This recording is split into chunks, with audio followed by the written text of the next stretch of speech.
The idea that in some sense you're an eternal victim, well, there's a truth in that, given that nature is conspiring to destroy you and will be successful in the end, that you're undermined by your own society at the same time you're buttressed by it, and that you're a target of your own malevolence and that of others. I mean, so there's plenty, there's a triad of tragic and malevolent forces that are aimed directly at your heart, and that's always the case.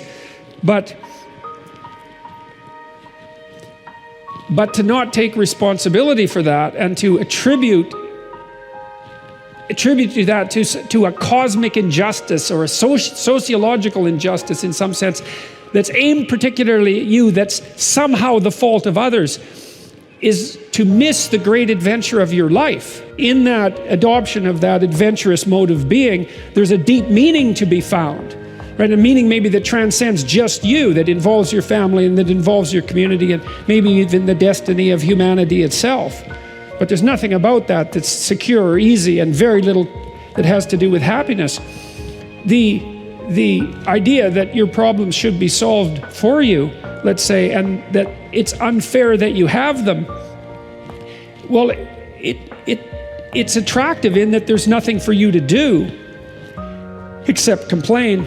But it's horrifying in that there's nothing for you to do except complain. The difficulty is actually, the funny thing is the difficulty is actually the destiny. And it is insanely difficult, but maybe you're insanely up to the task. I've watched people do very difficult things, like people who work in palliative care wards. So all they're ever dealing with is pain and death, right? And they can do it. They get up in the morning, they go to work, and they take care of those people. They lose people on a weekly basis, and yet they can do it. And what that shows is that if you turn around and you confront the suffering voluntarily, you find out that you are way tougher than you think. It's not that life is better than you think.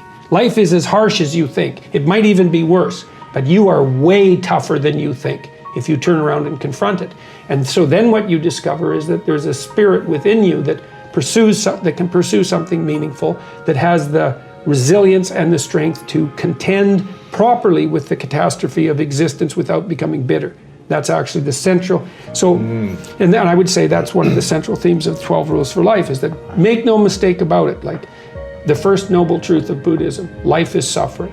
This is true, and it's worse than that because it's suffering contaminated by malevolence. That's the baseline. And so that's very pessimistic. But the optimistic part is that you are so damn tough, you can actually not only deal with that, you can improve it. It's like, oh, well, that's a horrible situation, but it turns out that I'm armed for the task. Well, that's a great thing for people to know. And I think the fact that we're armed for the task is even more true than the fact that life is catastrophe contaminated by malevolence. We're stronger than things are terrible. And things are pretty terrible. So that means we're pretty damn strong. Wow. Yes, it's a very good thing to know. And it's not naive optimism. Yeah. It's a very different thing. It's like, no, things are terrible. They're brutal. And you are so damn tough, you can't believe it. If you don't have a goal, a transcendent goal, say, something that's beyond you, then you don't have any positive emotion. And that's not good, because you have plenty of negative emotion. And then that's the problem with fundamental claims of meaninglessness too in life, that it's the philosophical error that's made by nihilists, let's say, who say, well, life is meaningless. It's like, well, if you're a nihilist, genuinely, you've lost all hope. Your life isn't meaningless, it's just unbearably miserable. And that's a form of meaning. That suffering is a form of meaning. And you can try to argue yourself out of that with your nihilistic rationalizations, but that is not going to work. You need a transcendent goal in order to withstand the slings and arrows of outrageous fortune. You love to quote this line, this Nietzsche line, that anyone who has a why to live for can endure almost any how. Yeah.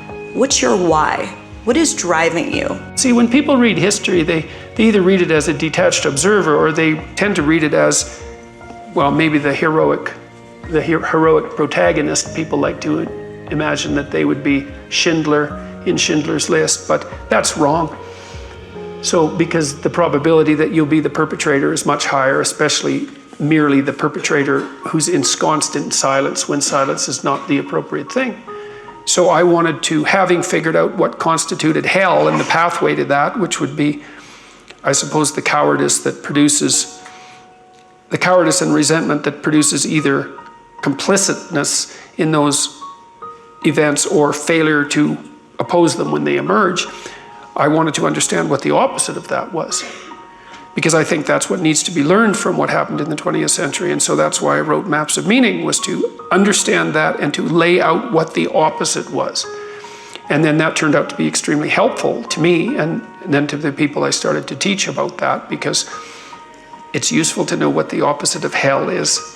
And I've been teaching those things to people since 1993, so that's 25 years. And the response from the students has always been the same sort of response that I'm getting now, absent some of the negative characterizations, let's say, which have emerged for particular reasons. But the students have always said one of two things, and this is the vast majority of them. This isn't cherry-picked responses. It's been the same everywhere.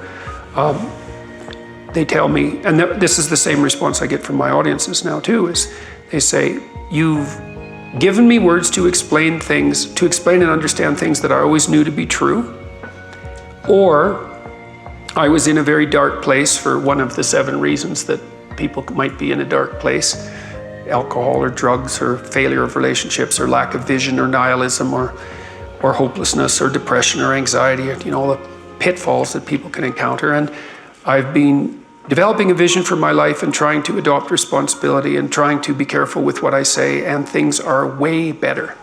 And that's what drives me. What's your definition of greatness? Well, greatness is what reveals itself when you attempt to formulate, when you attempt to carefully articulate and live out what you believe to be true. It just happens, because there isn't anything more powerful than truth, right? That's the antidote to suffering. Truth, right? They say, do you believe in God, let's say? And my response to that always is, well, I don't know what you mean when you ask me that question, so I don't know how to answer it. I don't know what you mean by believe, but I can tell you something that I believe. And I would say this is a way of speaking symbolically. I do believe, so I was thinking the other day, a week ago, I was thinking about this, I had this little fantasy that entered my mind. I was thinking about St. Joseph's Oratorio in Montreal.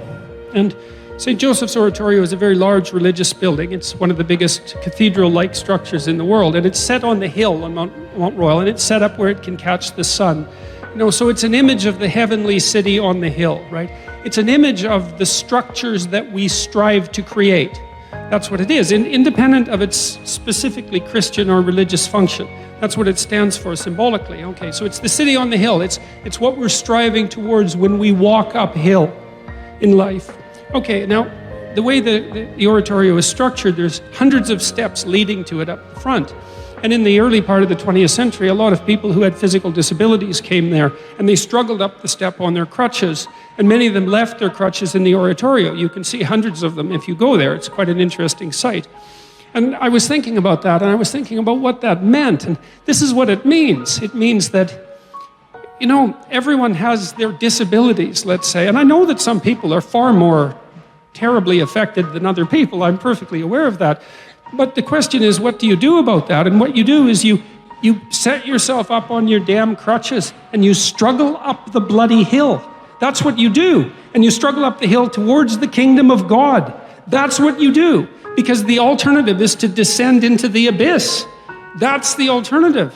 And then so to say, well, do you believe? It's like, I believe that you should struggle uphill towards the city of God on your crutches. That's what you should do. That's the opposite of the descent into the abyss. And so that's at the foundation of our civilization, that idea. Well, argue with it if you will. See if you can figure out why that's not an acceptable idea. Maybe you should help someone struggle up the hill. Perhaps you should. You know, you can lend a hand to someone, although you don't want to take the burden away from them entirely, because there's something noble about struggling up the damn hill, right? There's something, that's adventure. That's the call to proper being. It's like, well, we don't need to forget this. You know, we don't need to forget it.